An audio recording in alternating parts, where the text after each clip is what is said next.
যেতে পারবো না, আমার উম্মতের জন্য আমি দোয়া করব, ওরা নামাজ পড়বে। এই কারণেই আল্লাহর রাসূল মৃত্যুর আগে নিজে উম্মতের নামাজ দেখেছেন, আর বারবার নবীজি মরণের আগেও বলেছেন চিৎকার করে, নামাজ নামাজ নামাজ, এই আমার উম্মত নামাজের হিফাজত করো, সর্বপ্রথম কিন্তু নামাজের হিসাব হবে, জিজ্ঞাসাবাদ হবে। কিন্তু আল্লাহর রাসূলকে মেরাজ করানো হয়েছিল নামাজ দেওয়ার জন্য না, মেরাজটা হলো নবীজির ইলমি মুজিজা, অর্থাৎ উম্মতের ভেতরে ইলমের চর্চা বেশি, এক এক উম্মতের ভেতরে এক এক জিনিসের চর্চা বেশি ছিল। কোন উম্মতের ভিতরে জাদুর চর্চা বেশি ছিল, ওই উম্মতকে ঠান্ডা করার লেগে লাঠি দিছে, লাঠি ছেড়ে দিলে সাপ হয়ে যায়। কোন উম্মতের ভেতরে চিকিৎসা বিজ্ঞান গালেব ছিল, তো আল্লাহ তাআলা ঈসা নবীকে ওই উম্মতের জন্য পাঠায়া চিকিৎসক বানাই দিয়েছে। তো তোরা তো রোগীর চিকিৎসা করস, এমন নবী দিলাম এটা মরার চিকিৎসা করে, তোরা করস রোগীর চিকিৎসা, আর আমি যেই নবী পাঠাইলাম এই নবী চিকিৎসা করে, জীবিতর চিকিৎসা না, মরার চিকিৎসা। মইরা গেলে যায় কয় ওঠ আল্লাহর হুকুমে, তো মরা উঠে কয় আসসালামু আলাইকুম। শুধু শব্দ মরা উঠা কথা কয় তা না, আগের মরা কবরে ঘুমায় রইছে, হেডারও যায় যদি কয় কুম বিইذনিল্লাহ ইয়া ফুলান মান ফিল কুবুর, এই যারা কবরে আছো, এই গুরুস্থানে যে আছো, তাদের থেকে এই কবরওয়ালা, হাদা তুমি কে, দাঁড়াও, আল্লাহর হুকুমে দাঁড়ায় যাও, কুম বিইذনিল্লাহ। মাইয়িত মাটি ফাইটা উঠে দাঁড়ায় সালাম দিত, আসসালামু আলাইকুম ইয়া ঈসা রূহুল্লাহ। আল্লাহু আকবার, আর আস্তে করে বলেন আল্লাহু আকবার। কিন্তু এই উম্মতের ভিতরে বিজ্ঞান বেশি, শিক্ষা বেশি, এই উম্মতের ভিতরে দেখেন না, এই উম্মতের শিক্ষার পরিবর্তন বছরে বছরে পরিবর্তন হয়, বছরে বছরে পরিবর্তন হয়। আজ থেকে 30 বছর আগে যা দেখি নাই এখন তা দেখবার লাগছে, আগামী 30 বছরে যে কি দেখুন লাগবো আল্লাহ জানে ভালো। কি আগে পাহারাদার লাগায় রাখতে হইতো, আর এখন ক্যামেরা একটা বসায় থুয়ে দেয়, সুরাই ক্যামেরা ছোট্ট একটা বসায় রেখে দিছে, বা সব দেখতেছে, দূরে কিরামান কাতিবিনের কাম করতেছে, রেকর্ডিং করতেছে, তাও এটা নিজের মেমোরিতে নিয়ে নিতেছে সব।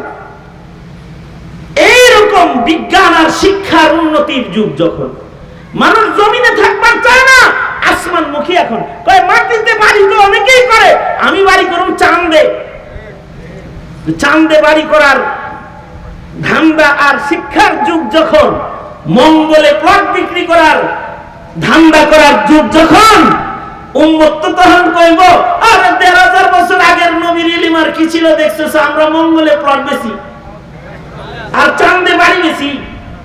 আল্লাহ তাআলা কিয়ামত পর্যন্ত শিক্ষিতদের পয়গম্বর, পৃথিবীর সর্বশ্রেষ্ঠ শিক্ষাবিদ মুহাম্মদুর রাসূলুল্লাহ সাল্লাল্লাহু আলাইহি ওয়াসাল্লামকে বানাইবার জন্য আল্লাহ তাআলা মানুষের দৌরত্বের বাইরে তার রাসূলকে নিয়ে গেলেন। প্রথম আকাশ নয়, সপ্তাকাশ পার করলেন, সপ্তাকাশ নয় আরশে আজিম পর্যন্ত নিলেন, সব দেখাইলেন। কিয়ামত পর্যন্ত তোমরা যারা শনি আর মঙ্গল আর চাঁদে যাবে, তাদের জন্য রাসূল বিশ্বাস করতে কষ্ট না হয়। এই কারণে নবীজিকে আল্লাহ তাআলা এত উপর পর্যন্ত দিয়েছে, এটা নবীর শান। এবার কেউ যদি বিজ্ঞান পড়ে পড়ে কয় কেমনে উড়ে যে গেল রে, বুঝে আসে না, তাহলে তার ঈমান শেষ। তার মানে হলো আল্লাহর রাসূলকে মানতে হবে, আল্লাহর রাসূলের সব মুজিজা সহকারে। তাসদিক বির রাসূল বিজামি কামালাতিহি, আল্লাহর নবীকে পরিপূর্ণ সকল কামাল সহ নবীজির সকল শান, নবীজির শান মাকাম সহ নবীজিকে মানতে হবে। নবীজি ময়দানে মাহশারে কাউসার ওয়ালা পয়গম্বর, এটা মানতে হবে। কেউ যদি বলে কিসের কাউসার, তাহলে তার ঈমান নাই।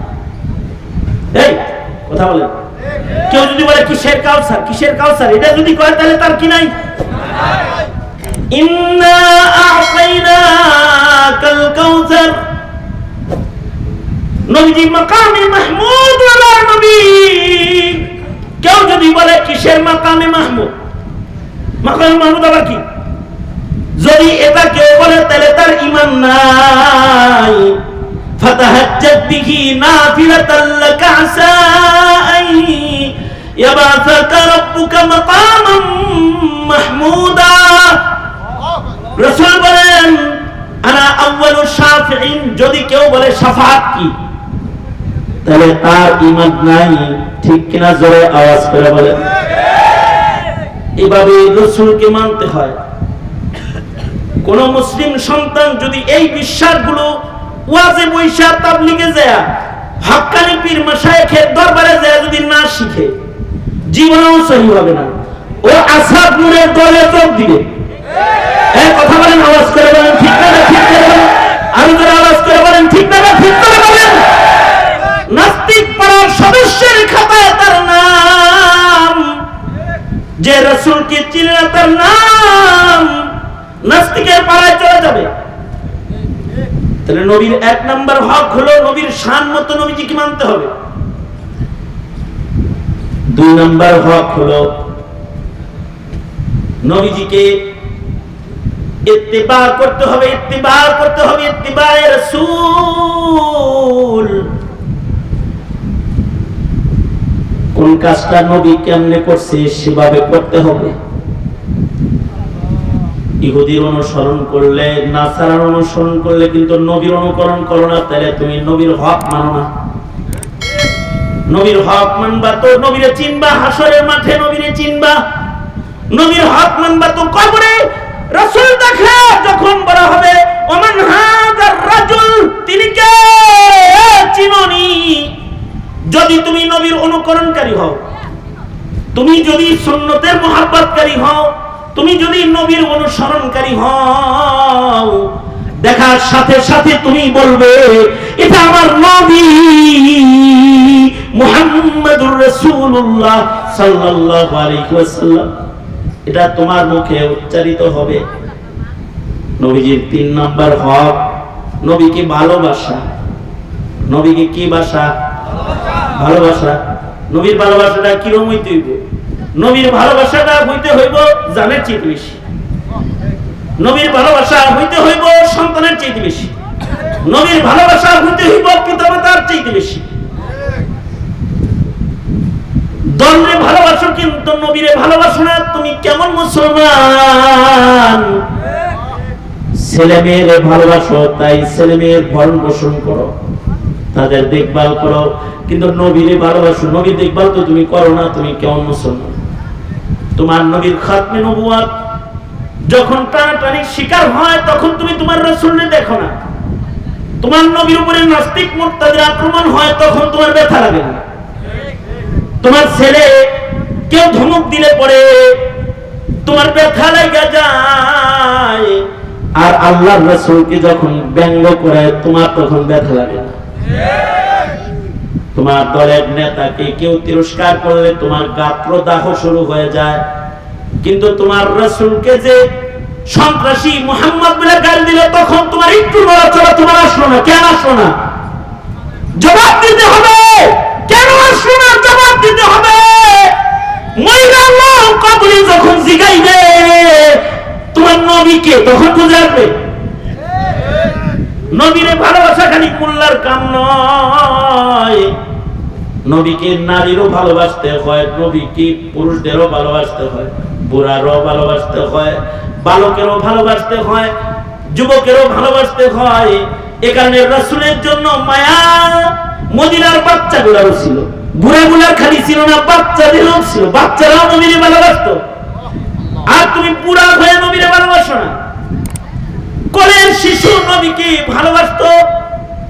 মদিনার নারীরা, তারিখে মদিনার ভেতরে এসেছে, মদিনার নারীরা বাচ্চাদের সামনে যখন মুহাম্মাদুর রাসূলুল্লাহ সাল্লাল্লাহু আলাইহি ওয়াসাল্লামের গল্প করত, বাচ্চাদের কান্না থাইমা যেত। নবীর গল্প শোনায় বাচ্চাদের ঘুম পাড়াইতো। ঘুম থেকে জাগ্রত হয়ে ছোট ছোট বাচ্চারা রাসূল দেখার জন্য পাগল হয়ে যেত। তারা বলতো রাসূলের কাছে যাব। যেমন হযরত তালহা ছোটবেলায় রাসূল দেখতে পাগল হয়ে যেত। ওনার বাবা বরাকে বারবার বলতো, আব্বু আমি নবীর কাছে যাব। নবীর কাছে যাইতেন, নবীজিকে যে দেখতেন, তার ভালোবাসার চাহনি দেখা আল্লাহর রাসূল তার আশিক হয়ে গেছে।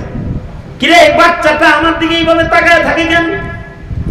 হযরত বরা বলে, আল্লাহর নবী ও আপনার আশিক, এটা আমার সন্তান। যেটা আপনার আশিক, এটা আমার সন্তান। আল্লাহর রাসূল তার ইশক পরীক্ষা করার জন্য ডাক দিলেন, তালহা এদিকে আস। হযরত তালহার কবর জিয়ারত করার জন্য মদিনায় এখনো হাজিরা গেলে তালহার কবরে যায়, আশিকের রাসূলের কবর দেখার জন্য যায়। আল্লাহর রাসূল তালহা বিন বরাকে ডাক দিলেন। ডাক দিলে তালহা বিন বরা নবীজির কাছে গেলেন। কাছে গেলে আল্লাহর রাসূল বললেন, তালহা তুমিও কালেমা পড়ো। জোরে জোরে কালেমা পড়লেন তিনি। তালহা কালেমা পড়ার পরে বলে, ও আল্লাহর নবী, কালেমা পড়লেই কি হয়? আপনি আমার একটা আদেশ করেন, আপনার একটা আদেশ মাইন্না আল্লাহরে বুঝাই আমি আপনাকে ভালোবাসি। বাচ্চা যেমন বুঝা শূন্য নবীর আদেশ মানতে চায়, তো নবীও বাচ্চাটারে পরীক্ষা করবার চায়। রাসূল বাচ্চাটাকে বললেন, তাহলে যাও তোমার বাবার গর্দান কেটে লয়ে আসো। হযরত তালহা, আরবের লোকেরা কোমরে ছুরি রাখতো, হযরত তালহা খঞ্জর বাইর করে বাপের দিকে দৌড় দিছে। আল্লাহর রাসূল পেছন থেকে আবার ডাক দেয়, তালহা থামো, আমি বাবার গলা কাটতে দুনিয়া আসি নাই, বাপ সন্তানকে মিলাইতে আসি, বাপ সন্তানকে বিচ্ছিন্ন করতে আসি নাই, সন্তানকে বাবার দুশমন বানাইতে আসি নাই, সন্তানকে পিতার হক আদায় করাইতে আসছি। আমি পরীক্ষা করলাম তুমি আমারে বেশি ভালোবাসো না তোমার বাবারে বেশি ভালোবাসো। তালহা আমি বুঝছি তুই আমারে বেশি ভালোবাসো বাবার চেয়ে, তুই কামেল মুমিন। এটা বাচ্চা রাসূলকে ভালোবাসে কত। এই তালহা বিন বরা ছোট্টবেলায় মারা গেছে, জ্বর আসছে, জ্বরে ওনার মৃত্যু যন্ত্রণা শুরু হয়েছে। আল্লাহর রাসূল দেখতে গেছে, নবীজি রুগ্ন তালহাকে দেখা বুঝে ফেলছেন, এ তালহা বাঁচবে না। আল্লাহর রাসূল হযরত বরাকে বললেন, বরা আমার তালহা যদি মারা যায় তাহলে আমারে খবর দিবা, আমি জানাজা পড়াবো, আমি দাফন করব, আমি তাকে দাফন করব। নবীজি চলে গেলেন ওসিয়ত কইরা।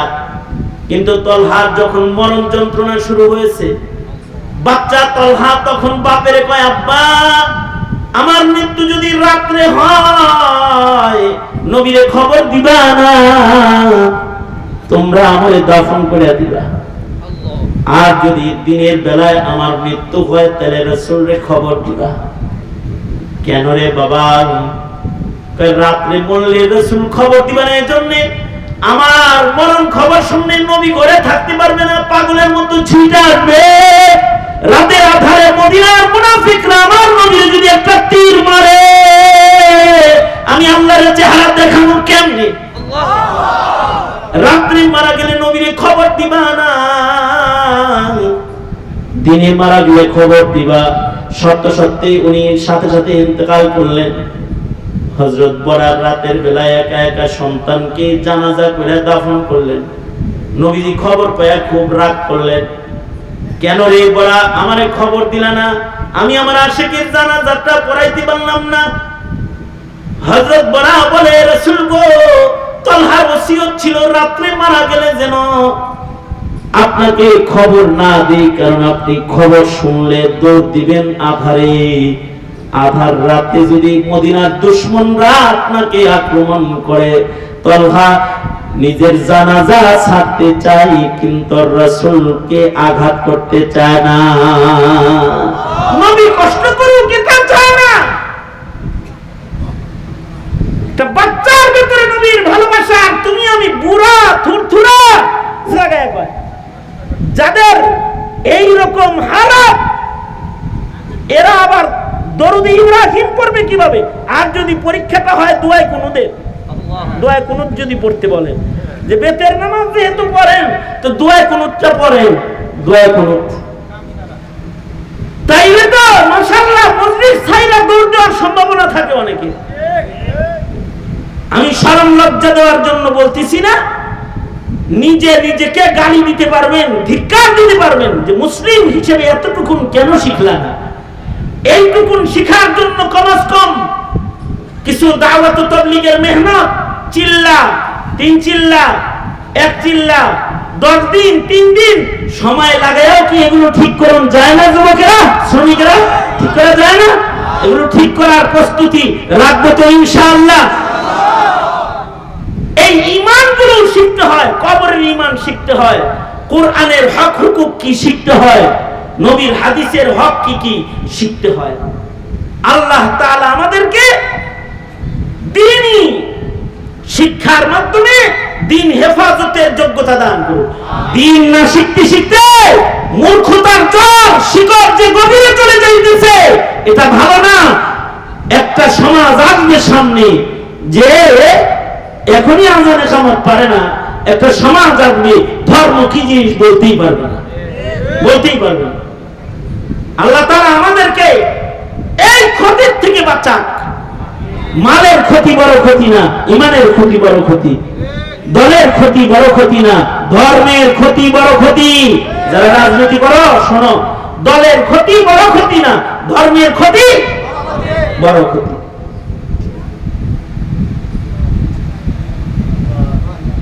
ইনশাআল্লাহ ধর্মের ক্ষতি করব না, ইমানের ক্ষতি হতে দেব না। ধর্মের ক্ষতি, ধর্মের ক্ষতি, ধর্ম যে শিখাই কথা করে খালি জেলে পাঠাই দিয়ে রাখবে, ধর্ম বাঁচবো নাকি কও? হ্যাঁ,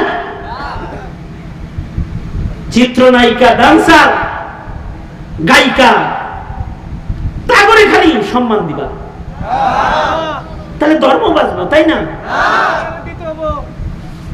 ধর্ম বাঁচাও, ধর্ম বাঁচাও। ধর্ম যদি বাঁচাইতে চাও, ধর্মগুরুর সান্নিধ্যে যাও, ধর্মগুরুর কাছে যাও। ধর্মগুরু আছে, ধর্মের মূল্যায়ন করো, ধর্মীয় মূল্যবোধ রক্ষা করো, নিজেকে রক্ষা করো। তো ইয়ার আসিদ ইনশাআল্লাহ, আল্লাহ কবুল করো। আল্লাহুম্মা আনতাস সালাম ওয়া মিনকাস সালাম, ইলাইকা ইয়ারজিউস সালাম, তাবারাকতা রব্বানা ওয়া তাআলাইতা ইয়া জাল জালালি ওয়াল ইকরাম।